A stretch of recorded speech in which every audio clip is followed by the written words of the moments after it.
Students का, जो तालिबात हैं, उनका मुस्तकबिल भी ऐसे में अंधकार में चला जाएगा। जो टीचर्स इन मदरसों में पढ़ाते हैं उनके मुस्तकबिल का क्या होगा, फिर ये भी तो सोचना चाहिए इसमें।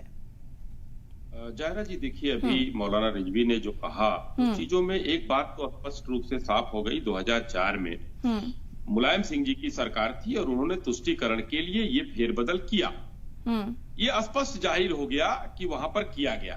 और आज देखिए किस तरीके से जो है अभी हमारे जो है दूसरे मौलाना साहब किस तरीके से बात कर रहे हैं। उन्होंने आरएसएस और बीजेपी को कैटेगरी में खड़ा किया। ऐसा मैं उसमें जाता ही नहीं। हमारे यहाँ 75-76 में जब भी संविधान में संशोधन किया गया उसमें एक पंथ निरपेक्ष शब्द जोड़ दिया गया, तो अपना देश सेकुलर हो गया।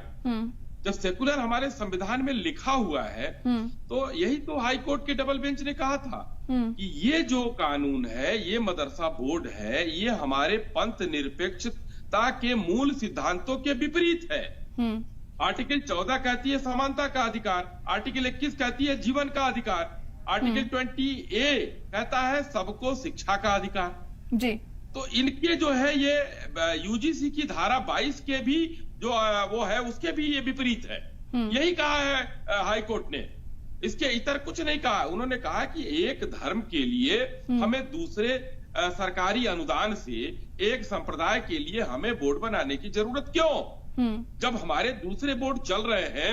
अगर शिक्षा का अधिकार है, समानता का अधिकार है, देश पंथ निरपेक्ष है, तो हमें ये अलग अलग करने की बात क्यों। हम एक साथ चले तो वहां पर फिर कम्युनल और सेकुलर चालू हो जाता है कि आरएसएस और भाजपा मतलब कम्युनल और बाकी लोग सेकुलर हो जाते हैं। भाई संवैधानिक रूप से चलिए, उसके बाद भी लोग चिल्लाते हैं कि संविधान की हत्या हो रही है, लोकतंत्र की हत्या हो रही है। देखिए हाईकोर्ट ने कहा राज्य सरकारें एक मजहब के लिए अंतर नहीं कर सकती हैं। बहुत स्पष्ट रूप से कहा गया।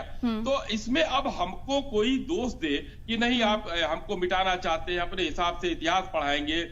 भाई आप अपने हिसाब से पढ़ाइए, हम कहाँ कुछ कह रहे हैं। हम तो कह रहे हैं जो बच्चे हैं उनको हम लेकर आएंगे, जो मूल धारा में मुख्य धारा में स्कूल चल रहा है उसमें हम सबको समायोजित करेंगे। ये कोर्ट का आदेश है। और वही अभी मौलाना रिजवी ने कहा कि सरकार ने तो कोई अभी आदेश निकाला नहीं है कुछ ऐसा। हम भी देखेंगे कि सुप्रीम कोर्ट क्या फैसला कर रहा है। जी बिल्कुल, देखिए क्या कुछ सुप्रीम